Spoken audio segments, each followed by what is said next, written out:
আর কত প্ল্যানিং করবে তোমরা? আমার মেয়ের জীবনটা কি প্ল্যানিংয়ের উপরেই চলবে নাকি? সিজান ভুঁইয়া এবং নাবিল ভুঁইয়া দুজনেই থম মেরে গেলেন। কি উত্তর দেবেন বুঝে পেলেন না। তার চেয়ে চুপ থাকাই তাদের কাছে ভালো মনে হলো। অসহায় দৃষ্টিতে তাকালো ছোট ভাইয়ের দিকে। সিজান ভুঁইয়া ঠিকঠাকভাবে ভাইটার সাথে কথাও বলতে পারে না। ভাইয়ের মুখ দেখলে বুকটা মোচড় দিয়ে ওঠে। এক জীবনে একটা মানুষ আর কত ধাক্কা সহ্য করবে? একটু সুখ কি সে পাওনা না? এই ভাইটার সাথেই কেন এমন হলো? মনে মনে ভাবেন সাগর উষার বিয়েটা যদি তখন তিনি না দিতেন তাহলেই হয়তো এখন এত কষ্ট সহ্য করতে হতো না তার ভাইকে। উষার জন্য পাত্রের অভাব হতো না। বুকে পাথর চেপে সিদ্ধান্ত নিলেন একটা, শীঘ্রই সাগরের সাথে কথা বলতে হবে তার। উষা কফি হাতে পা রাখল সাগরের ঘরে। প্রাণ ভরে নিঃশ্বাস নিল সে। ছেলেদের রুমে ঢুকলেই পুরুষালী শরীরের তীব্র গন্ধ অনুভব করা যায়। পারফিউম প্লাস সাগরের শরীরের গন্ধ পুরো রুম জুড়ে ছড়িয়ে আছে। উষা চারদিকে চোখ বোলালো, সাগর ভাইকে কোথাও দেখতে পেল না। বেডের উপরে টি শার্টের একটা স্তূপ, শার্টের একটা স্তূপ এবং প্যান্টও রাখা আছে। সবগুলোই খুব সুন্দর করে ভাঁজ করে রাখা। দেখেই বোঝা যাচ্ছে খুব যত্ন নিয়ে ধুয়ে আয়রন করে রেখেছে। উষা কফি হাতেই গিয়ে দাঁড়ালো সেখানে। হাত বাড়িয়ে ধরতে চাইলো একটা শার্ট, কিন্তু কি ভেবে আর ধরল না। ব্যালকনিটা অনেক বড়, যেহেতু বাড়ির মাঝখানে রুমটা সাগরের। ব্যালকনির দরজা থাই গ্লাসের, পুরো ব্যালকনিটাই উন্মুক্ত। গ্লাস খোলা দেখে উষা বুঝলো সাগর ভাই বারান্দায়। উষা গুটি গুটি পায়ে এগিয়ে গেল সেদিকে। উষার ধারণাটাই ঠিক, সাগর ব্যালকনিতে আছে, আকাশের দিকে তাকিয়ে কিছু একটা ভাবছে, আবার বিড়বিড় করছে। কানে ব্লুটুথ। উষা বুঝলো গান শুনছেন হয়তো। আলতো কণ্ঠে ডাকলো, সাগর ভাই। নারীর মিষ্টি সুরেলা কণ্ঠস্বর কর্ণকুহুর হওয়ার পরেও সাগর মাথা ঘুরিয়ে তাকালো না পেছনে, ঠায় দাঁড়িয়ে রইল। কানে হেডফোন থাকায় শুনতে পায়নি ভেবে আবারও মিহি কণ্ঠে ডাক দিল উষা, সাগর ভাই আপনার কফি। এবার সাগর পেছনে তাকালো না। উষা বিরক্ত হলো, কফি তো ঠান্ডা হয়ে যাচ্ছে। বেটা এই কোন নাটক শুরু করে দিয়েছে? এবার বেশ রুক্ষ কণ্ঠে এবং খুব জোরেই ডাক দিল উষা, সাগর ভাই আপনার কফি ঠান্ডা হয়ে যাচ্ছে। সঙ্গে সঙ্গে সাগর পেছন ঘুরে তাকালো। উষা সাগরকে ডাক তাকাতে দেখে বিড়বিড় করে, এই তো কুকুরের পেটে ঘি হজম হয় নাকি? বেটা তো আস্ত খাটাস, ভালো জিনিস তো এই বেটার পেটে হজমই হয় না। এতক্ষণ ভালোভাবে ভদ্রভাবে ডাকলাম, শুনলই না। যেই অভদ্রভাবে ডাক দিলাম অমনি ফিরে তাকালো। এ বেটার রুচিতে যে সমস্যা আছে আগেই বুঝেছিলাম আমি। যার কপালে আমাকেই সহ্য হয় না সে আবার ভালো জিনিস কেমনি সহ্য করবে? এই দাঁড়িয়ে দাঁড়িয়ে কি বিড়বিড় করছিস? এমনিতেই লেট করেছিস। বলেছে 5 মিনিটের মধ্যে রুমে আসতে, এসেছিস তাও গুনে গুনে 20 মিনিট পরে। কেন? আপনার জন্যই তো কফি বানালাম, তাই লেট হয়েছে। একটা কফি বানাতে এত টাইম কখনোই লাগে না। তাহলে নিজে বানিয়ে আনলেই পারতেন। কি বললি? উষা ইতস্তত করতে করতে বলল, আপনার কফি ঠান্ডা হয়ে যাচ্ছে তো। হ্যাঁ দে, আর আয় আমার সাথে রুমে আয়। কেন রুমে যাব কেন? কফি দেওয়া শেষ, আমিও চলে যাব এখন। সাগর মুখ বাঁকালো, ভেংচি কেটে বলল, ওরে আমার প্রিন্স ডায়না রে, তোমাকে তো আমি তোমার রূপ দেখানোর জন্য ডেকে আনিনি, আর না এখন রুমে নিয়ে যাচ্ছি কোলে বসিয়ে চুমু খেতে বা রোমান্স করতে। উষা আবারও লজ্জা পেল। হায় আল্লাহ, এই বেটা এইসব কি বলে? কথায় কথায় এমন কথা বলতে হবে কেন? এমনিতেই ছাদে এমন উল্টাপাল্টা বলে লজ্জায় ফেলেছে, এখন তো ওপেনলি বলছে। লজ্জায় কান গরম হয়ে যাচ্ছে উষার, কিন্তু উষা নিজের লজ্জা এই বেহায়া পুরুষের সামনে প্রকাশ করবে না। এমন বেয়াদব পুরুষকে সে জব্দ করতে চায়। নিজের লাজ লজ্জা গাঁটটি বেঁধে বুড়িগঙ্গা নদীতে ফেলে দিয়ে জবাব দিল, তাও ভালো সাগর ভাই, আমার স্ট্যাটাসটা তো বুঝতে পেরেছেন। একেবারে প্রিন্সেস ডায়নার সাথে তুলনা দিলেন, নট ব্যাড। আমি নিজেকে এতটাও হাইপে ভাবিনি। যাক, ভাবার সুযোগ করে দেওয়ার জন্য অনেক থ্যাঙ্কস আপনাকে। সাগর দাঁতে দাঁত চেপে ধরল। কিরমির করতে লাগলো সে। এই মেয়েটার চটাং চটাং কথা তার গা জ্বালিয়ে দেয়। এসব নাকি এই মেয়ের ভালোবাসার নমুনা। রাগে কিরমির করতে করতে সাগর বলল, চৌড়িয়ে দাঁত ফেলে দেবো বেয়াদব। খুব লাফালাফি করছিস, করতে থাক। মনে রাখিস, চোরের 10 দিন, গৃহস্থের 1 দিন। এসব জ্ঞানী কথা আপনি নিজের কাছেই রাখেন সাগর ভাই, আমায় শোনাতে আসবেন না। সাগর আর কথা বাড়ানো না, রুমে চলে আসলো। উষাও পেছন পেছন রুমে ঢুকলো। বেডের উপরে দেখ কাপড় রাখা আছে, সবগুলো নিয়ে যাবি এবং খুব ভালোভাবে ধুয়ে শুকিয়ে আয়রন করে আবার আমার রুমে নিয়ে আসবি। আর হ্যাঁ, খবরদার ওয়াশিং মেশিন ব্যবহার করবি না, নিজ হাতে ধুয়ে দিবি। উষার চোখ কপালে। এই বেটা বলে কি এতগুলো জামা কাপড় সে ধোবে, তাও হাত ধরা? আকস্মিক চিৎকার করে ওঠে উষা। অসম্ভব, অসম্ভব, আমি মরে গেলেও এসব করতে পারবেন না। উষার চিৎকারে সাগর ভরকে গেলেও পেছন ফিরে তাকায় সে। উষার কাছাকাছি এসে বলে, কেন পারবি না? স্বামী সংসার করতে এসেছিস, স্বামী সেবা যত্ন করবি না? স্বামীর হক পূরণ না করিস, সেবা যত্ন তো করতে পারিস। একটু থেমে এক ভ্রু উঁচিয়ে ফের বলে, নাকি আমার হকও পূরণ করতে চাস? তারপর আরো একটু ঝুঁকে বলে, পারবি পূরণ করতে? উষা ছিটকে পেছনে সরে আসে, 2 হাত দিয়ে কান চেপে ধরে। ছি ছি ছি, আজকে সকাল থেকে যে পরিমাণ অশ্লীল কথা শুনেছি, আমার জিন্দিগিতেও আমি এসব শুনি নাই। এত অভদ্র মানুষ হয়? সাগর ক্রোধ হাসি দিয়ে বলে, এখানে অভদ্রের কি দেখলি তুই? এসব নর্মাল। আর তোর চাচাই তো তোকে আমার দায়িত্বে দিয়ে দিল। তা আমি একা কেন তোর দায়িত্ব পালন আর ভালো মন্দ দেখব? তুইও তো আমার ভালো মন্দটা দেখবি না? তোর 18 বছর হয়নি, রেজিস্ট্রেশনও করা হয়নি, ডিভোর্স হতে সময় লাগবে। এতদিন কি আমি তোকে বসিয়ে বসিয়ে খাইয়ে আমার টাকা শেষ করব? বিনিময়ে তোরও তো কিছু করতে হবে। এই সামান্য জামা কাপড় ধুতে পারবি না? একটু কাজকাম করতে পারবি না? উষার নাক মুখ কুচকে এলো ঘৃণায়। ছি, এত নিচু মন মানসিকতা আপনার! লেখাপড়া করে মানুষ হতে পারলেন না আপনি? সাগর রাগী দৃষ্টিতে তাকালো উষার দিকে। কি বললি তুই? যা সত্যি তাই তো বলেছি, আর নয়তো এই ধরনের কথা কিভাবে বলেন আপনি? তোর উপরে সম্পূর্ণ অধিকার আছে আমার। আর এই সামান্য কাজ দিয়েছি তোকে আমি। তো কি হয়েছে, ভালোবাসা তো আর নেই? ভালোবাসা ছাড়া যদি আমার কাছে আসতে পারেন, তাহলে প্রস্টিটিউটদের কাছেও যেতে পারেন আপনি। হাতে জামা কাপড় সব নিতে নিতে উষা বলল, আমি এসব নিয়ে যাচ্ছি, কাল সকালে ধুয়ে দেব। সাগরের রাগে চোয়াল শক্ত হয়ে এলো। সে কি বলেছে আর এই মেয়ে কি বুঝেছে? হক পূরণের কথা সে মজা করে বলেছে। উষাকে লজ্জায় পড়তে দেখলে তার মধ্যে পৈশাচিক আনন্দ কাজ করে। কিন্তু হক বলে তো শুধু শারীরিক সম্পর্কের কথা সে বোঝায়নি। এত নিচু মনের না সে তো তার কাজ করে দেওয়ার জন্য এসব বলেছে। স্বামীর দেখাশোনা করা, বউয়ের সেবা যত্ন পাওয়া, এটাও তো স্ত্রীদের প্রতি স্বামীর হকই। এমন কথা শুনে তার শরীর রাগে কাঁপছে, চোখ দুটো ক্রমশ লাল হয়ে যাচ্ছে। একবার রাগ উঠলে সেই রাগ কন্ট্রোল করা সাগরের জন্য কতটা কঠিন এটা এই 2 দিনের মেয়ে কি করে জানবে? উষার কাছে গিয়ে উষার হাত চেপে ধরে সাগর, ঝাড়া দিয়ে কাপড়গুলো ফেলে দেয় ফ্লোরে। তারপর চিবিয়ে চিবিয়ে বলে, আমি তোকে আমার সাথে ইন্টিমেট হওয়ার কথা বলিনি। এত নিচু মন মানসিকতাও আমার না। আমি বলেছি আমার জামা কাপড় ধুয়ে দিতে, আমার সেবা যত্ন করতে, রান্না বান্না করে খাওয়াতে। 2 লাইন বেশি বুঝিস। আজকে যে কথা বলেছিস, দ্বিতীয়বার এই ধরনের কথা বলার সাহস দেখাবি না। ফর গডস সেক, তোকে মারতে আমার হাত কাঁপবে না। এই চেহারা আমাকে আর দেখাবি না। বাই এনি চান্স যদি সামনে পড়ে যাস, তোর ফবলিনা সাঙ্গ করে দেবো আমি। বের হ আমার ঘর থেকে। খুব উঁচু আওয়াজে কথাগুলো বলে সাগর। সাগরের প্রতিটা কথায় উষা কেঁপে ওঠে। সাগরের এমন রূপ সে কতকাল দেখেছিল, আবার আজকে? উষার চোখ টলমল করছে। সাগর উষার হাত ধরে টেনে এনে দাঁড় করায় দরজার সামনে। তারপর উষাকে এক প্রকার ধাক্কা দিয়েই বের করে দেয় ঘর থেকে।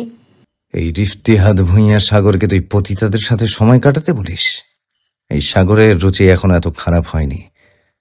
যে ছেলে তোর মতো সুন্দরীর দিকেই নজর দেয় না, সে পতিতার।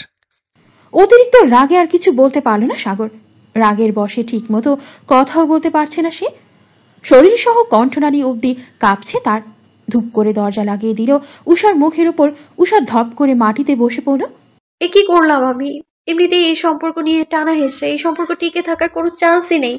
এই সম্পর্কটাকে আরো বিষিয়ে তুললাম আমি। অঝোর ধারায় জল পড়তে থাকলো উষার চোখে। রুমের ভেতরে কাঁচ ভাঙার ঝনঝন শব্দে স্তম্ভিত ফিরে পেল উষা। খেয়াল হলো কালকেই তো মারামারি করতে গিয়ে বাম হাতে ব্যথা পেয়েছেন সাগর ভাই। একটু না অনেকখানি ব্যথাই পেয়েছেন, তাই তো আমাকে কাপড় ধুতে বললেন। ছোটবেলা থেকেই তো নিজের কাজ নিজেই করার অভ্যাস ওনার। হাজার অসুস্থ থাকলেও নিজের মাকেই দেয় না কিছু করতে। আর সেই ছেলে কি আমাকে দিয়ে সবসময় এইসব কাজ করাতো? নেহাত হাতে ব্যথা পেয়েছে তাই তো আবদার করেছিল। উষার ভেতরের অপরাধবোধ জেগে উঠল। কুয়াশাচ্ছন্ন সকাল, চারপাশ কুয়াশায় আচ্ছাদিত। পৌষ মাসে শীত বেশি অনুভব না করতে পারলেও মাঘ মাসে শীত বেড়েছে। সূর্যের উত্তাপ এখনও ধরণীতে দেখা যাচ্ছে না, অন্ধকার হয়ে আছে আশেপাশে। এই কুয়াশার মধ্যেই সাগর ছাদে শরীর চর্চা করছে। পরনে তার ব্ল্যাক শর্ট ট্রাউজার আর মেগি হাতার হোয়াইট টি শার্ট, যার দরুন তার শুভ্ররাঙা লোমশ পা এবং ফুলে ফেপে থাকা হাতের বাইসেপ দৃশ্যমান হয়ে আছে। শরীর ঘামে জুবুথুবু অবস্থা, মাথার চুল বেয়ে ঘাম গড়িয়ে পড়ছে, কপালে জমেছে বিন্দু বিন্দু ঘামের রেখা, সামনের চুলগুলো ভেজা অবস্থায় কপালে স্পর্শ করে আছে। ছাদে তৈরিকৃত জিমের এক্সারসাইজ করার ইচ্ছে নেই সাগরের। ছাদের ওপরে থাকা একটা ইটকে ডাম্বেল হিসেবে ব্যবহার করছে আপাতত। মাত্রই 100 বুকডাউন দিয়েছে সে।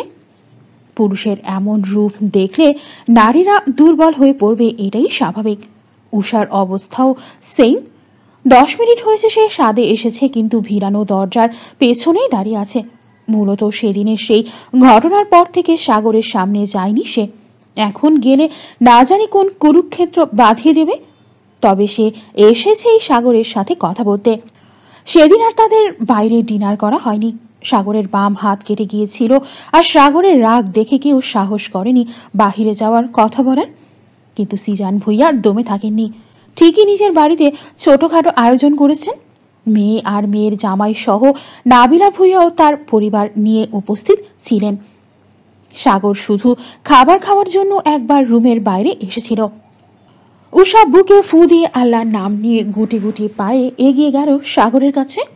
উষা প্রথম যখন ছাদে এসেছিল তখনই সাগর টের পেয়েছে, কিন্তু না বোঝার ভান করে নিজের কাজ চালিয়ে যাচ্ছিল।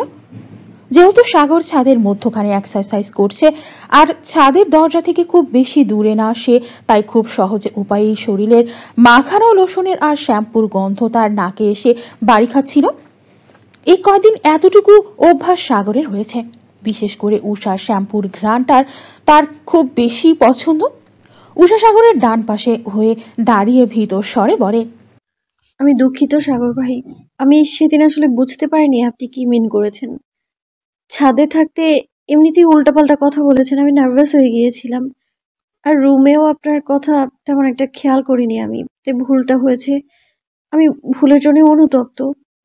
একটু থেমে ফের বলে উষা, পৃথিবীতে সবকিছুর আঘাত ভুলতে পারলেও কথার আঘাত ভোলা যায় না, অন্তর ছিন্ন ভিন্ন করে দেয়। আমি কাউকে আমার কথা দ্বারা আঘাত করতে চাই না, এটা খুবই নিকৃষ্ট একটা কাজ। আমি নিজে বুঝি কথার আঘাত মানুষের উপরে কতটা এফেক্ট পড়ে, কতটা পোড়ায় একটা মানুষকে।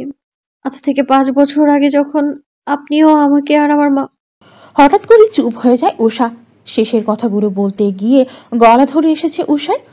অপরাধ বোধ নিয়ে গত 5 দিন যাবৎ সে হাঁসফাঁস করছে। জন্মের পর থেকে কখনো সে এমন কোনো কাজ করেনি যে কাজের ধারা কেউ কষ্ট পায় বা আঘাত পায়। কাউকে আঘাত করে সরি বললে বা ক্ষমা চাইলে কেউ কখনো ছোট হয়ে যায় না। আমরা হাজার গুনাহ করেও যখন আল্লাহর কাছে ক্ষমা চাই, আল্লাহ তা মাফ করে দেন।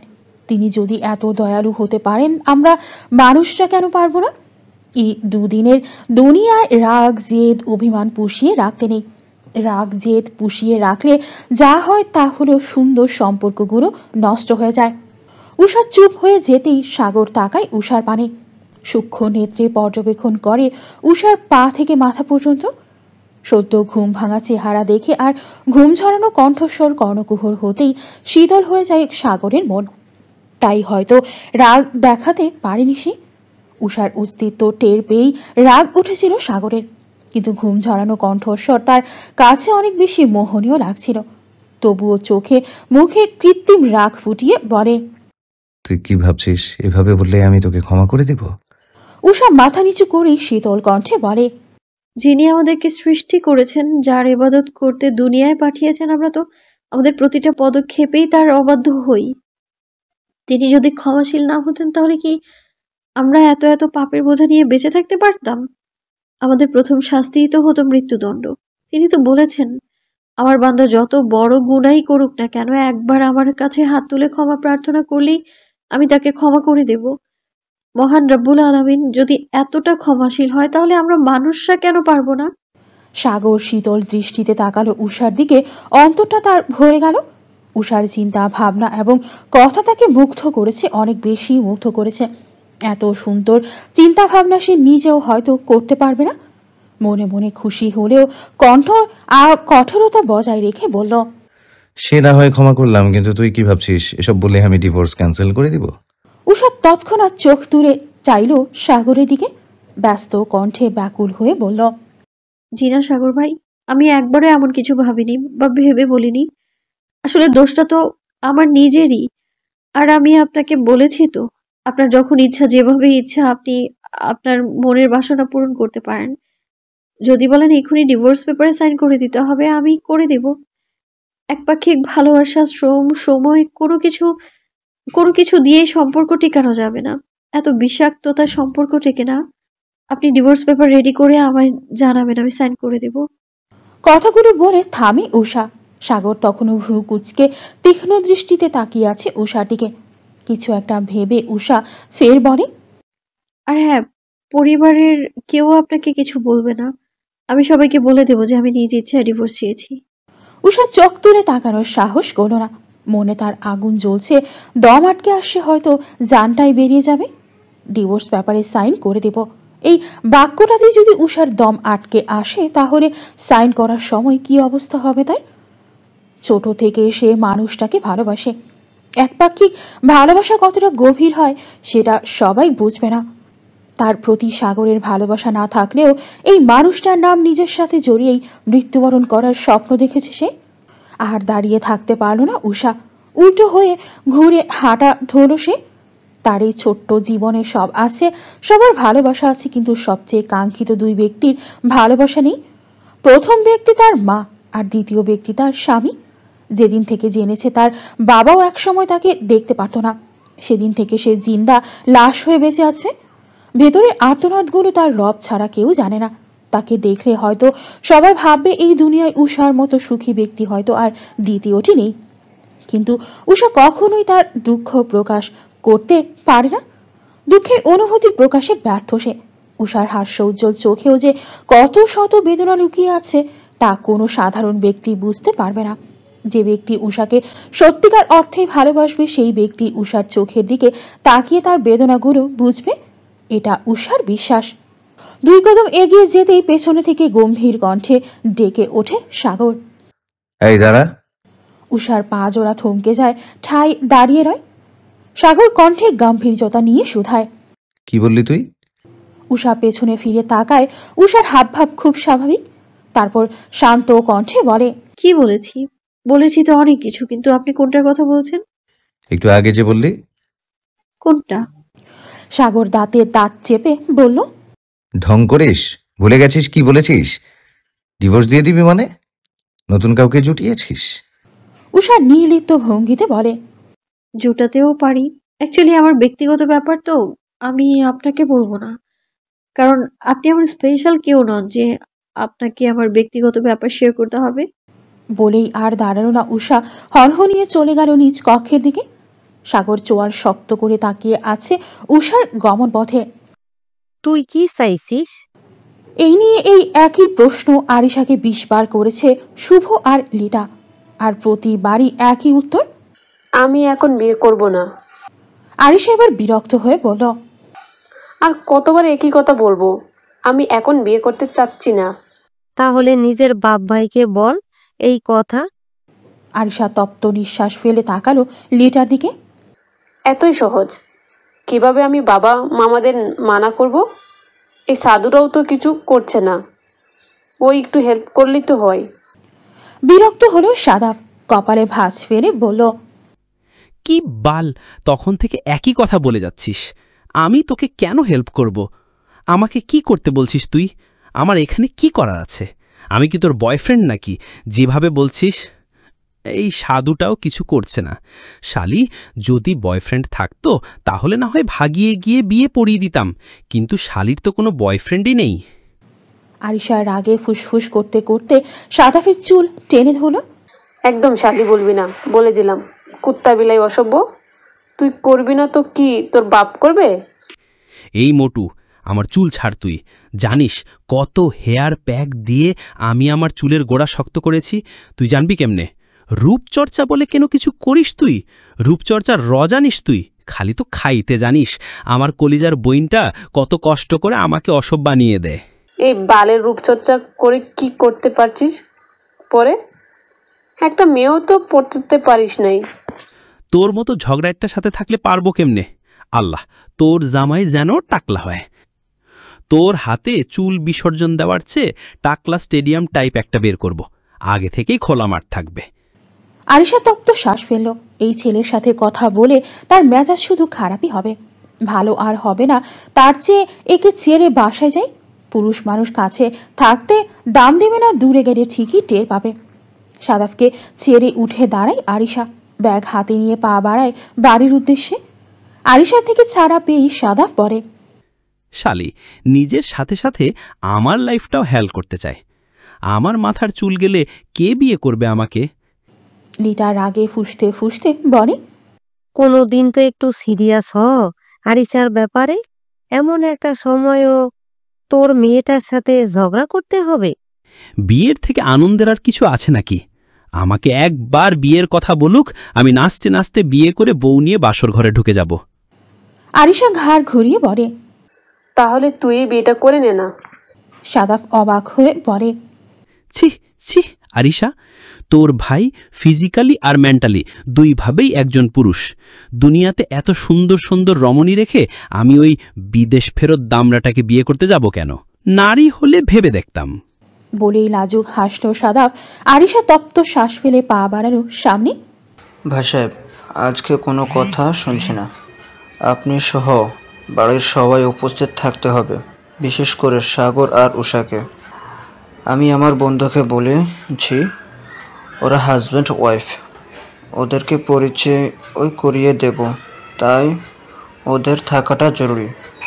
এই জন্য হলেও দুজন একসাথে সময় কাটানোর সুযোগ পাবে। সিজান ভুইয়া কিছু একটা চিন্তা করে চিন্তিত স্বরে বলেন, তা তুমি ঠিক বলছো সোহেব, কিন্তু এভাবে কতদিন? আমি আমার ভাই আর ভাইজির মুখের দিকে তাকাতে পারি না, চোখে চোখ রেখে কিছু বলতে পারি না। কত বড় একটা পাথর যে বুকে চাপা নিয়ে বেঁচে আছি। একটা সম্পর্ক এত জটিলতা নিয়ে টিকিয়ে রাখা যায় না। নাহিদের অবস্থাও এখন এমন হয়েছে যে ডিভোর্স দিয়ে দিলেই ভালো হয়।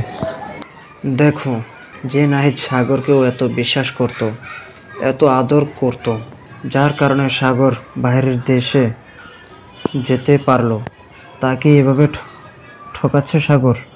আমার পরিবারের প্রতিটি সদস্যর ওর উপরে রেগে আছে। নিজের মায়ের পেটের আপন ভাই রফিদ, সে নিজেই সাগরের সাথে কথা বলে না ঠিকঠাকভাবে। একটা মেয়ে মানুষের জীবন এভাবে টেকে না। সোহেব খান প্রতিটি কথায় মন দিয়ে শুনলেন। সিজান ভুইয়া যা বলেছেন মিথ্যা বলেনি। একটা মেয়ের জীবন এভাবে চলে না। চিন্তিত স্বরে বললেন, তাহলে কি করবেন ভাবছেন ভাই? আমি একটা চিন্তা ভাবনা করেছি। সাগরের সিদ্ধান্তই মেনে নেবেন? সিজান ভুইয়া কিছুক্ষণ চুপ থেকে গম্ভীর গলায় বললেন, দেখা যাক। মারিয়া আর আরাফ আসুক ইন্ডিয়া থেকে, আলিফের সাথেও এই ব্যাপারে কথা বলবো। ছোটনের বিয়েটা শেষ করে এসে নাবিলাকে দিয়ে নাহিদের সাথে আর উষার সাথে কথা বলবো। ওদের যদি কোনো সমস্যা না থাকে আর পরিবারের সবাই যদি আমার অন্যান্য সিদ্ধান্তের মতো এই সিদ্ধান্ত মেনে নেন, তাহলে সাগরের ইচ্ছাটাই বাস্তবায়ন হবে। আহত দৃষ্টিতে তাকালো সোহেব খান। ভুইয়া বাড়ির প্রতিটি সদস্য জানে উষা সাগরকে কতটা ভালোবাসে। মনে মনে তিরস্কার জানালেন সাগরকে। বিড়বিড় করলেন, আল্লাহর দেওয়ার নিয়ামত ফিরিয়ে দিতে নেই, এর ফল ভালো হবে না। ভালোবাসা পায়ে ঠেলে দিতে নেই। দীর্ঘশ্বাস ফেলে চেয়ার ছেড়ে উঠে দাঁড়ালেন সোহেব খান। তাহলে বড় ভাবি, উষা, সাদাফ, রাফিদ আর সাগর একসাথে যাবে, আর আপনারা তিনজন অফিস শেষ করে সন্ধ্যায় আসবেন। সোহেব খান বিদায় নিয়ে হাঁটা দিলেন সামনের দিকে। কয়েক কদম এগিয়ে যেতেই পিছু ডাকলো সিজান ভুইয়া। দেখো সোহেব, মেয়েটা ছোট, আর 2-1 বছর যেত, তারপর বিয়েটা দিলে ভালো হতো না? মেয়েটার পছন্দ অপছন্দ জেনে নিয়েছো তো? সোহেব খান ঠোঁটে হাসি ঝুরিয়ে বলল, দেখলেই তো বিয়ে হয়ে যায় না। বড় ভাইজান আসুক, দেখুক, আমাদেরও তো জানাশোনার আছে। যার তার হাতে তো মেয়ে তুলে দেব না। সোহেব খানের এমন কথায় খুশি হলেন সিজান ভুইয়া। যাক, ভাগ্নিটাকে নিয়ে চিন্তিত ছিলেন অনেক। এত তাড়াতাড়ি বিয়েটা দিতে চাননি, ছেলেটার হাতে সময় কম, ঝামেলা আছে, তাই তো এত তারা। সেদিনের ঘটনার পর 2 দিন কেটে গেছে, সাগর আর উষার দেখা হয়নি। সাগর নিজেও ব্যস্ত, নিজেদের পারিবারিক ব্যবসাটা এখন একা হাতে সামলাতে হচ্ছে। তার হাতেও তো সময় নেই। 8-9 মাস পরে পাড়ি জমাতে হবে অদূর লন্ডনে, তাই তো সব গুছিয়ে রাখছে। আজকে যদিও তারা আছে, সকালবেলাতেই ফুফাজি এসে নিজে বলে গেছে আরিশার বড় ভাই হিসেবে সেখানে উপস্থিত থাকতে। সাগরের কাজের মধ্যেই কেবিনে প্রবেশ করলেন নাবিল ভুইয়া। সাগর ভুইয়া বাড়ির প্রথম ছেলে হওয়াতে আদর বেশিই পেয়েছে। 2 চাচারও তো তখন ছেলে মেয়ে ছিল না। তার উপরে সাবেদ ভুইয়ার মতো আচার আচরণ, তাই সবার ভালোবাসাটা একটু বেশি তার প্রতি। বাবু কি খুব ব্যস্ত আছিস? পরিচিত কণ্ঠস্বরে চোখ তুলে তাকালো সাগর। নিজের চাচ্চুকে দাঁড়িয়ে থাকতে দেখে ঠোঁট প্রসারিত করে হাসল সাগর এবং বলল, একটু তো আছি চাচু, তুমি আসো, বসো, একটু আলাপ করি। নাবিল ভুইয়া চেয়ারে বসতে বসতে বললেন, বসে আড্ডা দেওয়ার সময় নাই বাপ, বিকেলের দিকেই বেরিয়ে পড়ব। তুই কি বাসায় যাবি ফ্রেশ হতে? গেলে এক্ষুনি চলে যা, তারপরে আলিফের ওইখানে চলে আসিস। সাগর একটু ভেবে বলল, হ্যাঁ, বাসায়ও তো যাওয়া দরকার। দেখি হাতের কাজটা শেষ করতে পারলেই বের হয়ে যাব। পরে বিকেলে ফুফুদের বাসায় উপস্থিত থাকবো। আচ্ছা। এ কি রে উষা, এখনো শুয়ে আছিস কেন? গোসল করে রেডি হয়ে নি, যাবি না আরিশাদের এখানে? আমরা সবাই তো রেডি, তোকে নিতে এলাম শুধু।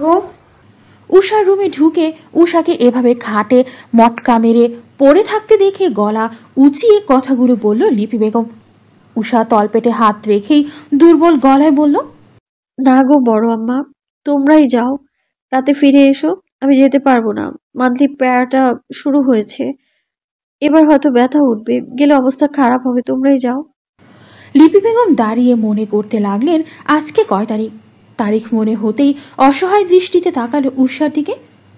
মাথার কাছে বসে মাথায় হাত বুলিয়ে দিতে দিতে বলল, এবারও ব্যথা উঠেছে, কি করব বল? ডাক্তার তো আর কম দেখায়নি, পিসিওএসের জন্য তো চিকিৎসা করলাম, ওজনটাও তো কমিয়েছিস অনেক, তাও ব্যথাটা যাচ্ছে না। ব্যথা তো পিসিওএস এর জন্য না বড় আম্মু, কিন্তু একবার ব্যথা করে একবার করে না, এটাই প্রবলেম। আর অনেক বেশি হেভি ফ্লো হয়, দেখো না। কিছুটা চিন্তিত স্বরে বললেন, এগুলো আসলে ওষুধের কাজ হয় না। আগে আমাদের মা চাচিরা বলতো তো, বিয়ে হলেই আর বাচ্চা কাচ্চা হলেই এইসব রোগ থেকে মুক্তি পাওয়া যায়। আমার খালাতো বোনেরও তো এমন ছিল, ওই যে রিমনের আম্মু, যে ওরও তো বিয়ের পরে এইসব ঠিক হয়ে গেছে। এইসব পিসিওএস এর কিছুটা বুঝলি, কিছু না বুঝলি। আর হুদাই ভয় পাস না, এইসব থাকলে বেবি হয় না, আল্লাহ দেওয়ার মালিক, উনি চাইলে সব সম্ভব। উষা কথা বাড়ালো না, চুপ রইল। এই সময়টাতে এমনিতেই মেজাজ খারাপ থাকে, আবার যদি এমন ইউজলেস কথা বলে মাথাটাই গরম হয়ে যায়। তোকে একা বাসায় ফেলে কি করে যায় বল? 12টা তো বেজে গেল। তোবা আর তোর ফুপু কতগুলো কলে দিয়েছে এই পর্যন্ত, বিয়ের ঝামেলা বুঝিস তো। তুই চল, আরিশার রুমে শুয়ে থাকবি নি, সমস্যা হলে না হয় বাসায় দিয়ে যাব।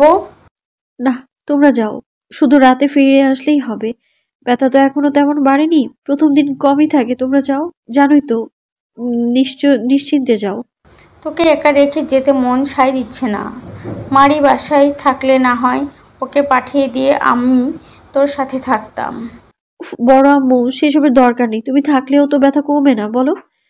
তোমার ওখানে যাওয়াটা বেশি জরুরি। ভাবি এমন একটা ক্রিটিক্যাল অবস্থা থেকে একটু সুস্থ হয়েছে, 1 মাসই তো হয়নি। আর ফুপুও তো অসুস্থ, তুমি গেলে অনেক উপকার হবে। আর কথা না বাড়িয়ে যাও তো। বলছিস তুই? হ্যাঁ বলছি, যাও এবার। লিপি বেগম মেয়ের মাথায় চুমু খেলেন, মাথায় হাত বুলিয়ে দিলেন, নিচে থেকে জগ ভর্তি করে পানি নিয়ে আসলেন। ফল ফ্রুটস সহ প্রয়োজনীয় সব কিছু রেখে গেলেন বেডসাইড টেবিলের ওপরে। একিমা, তুমি একা কেন? উশি কোথায়? ও অসুস্থ, যাবে না। কি এমন অসুস্থ যে যাবে না? বরামরু, ওকে ডাকো, কথা বলি। সাদাবের উদ্দেশ্য কথাটা বলে রাফিদ। তারপর বোনের কাছে গিয়ে দাঁড়ায়। মনিন মুখখানা দেখে বুঝে গিয়েছে যা বোঝার, শুধু মাথায় হাত রেখে বলল,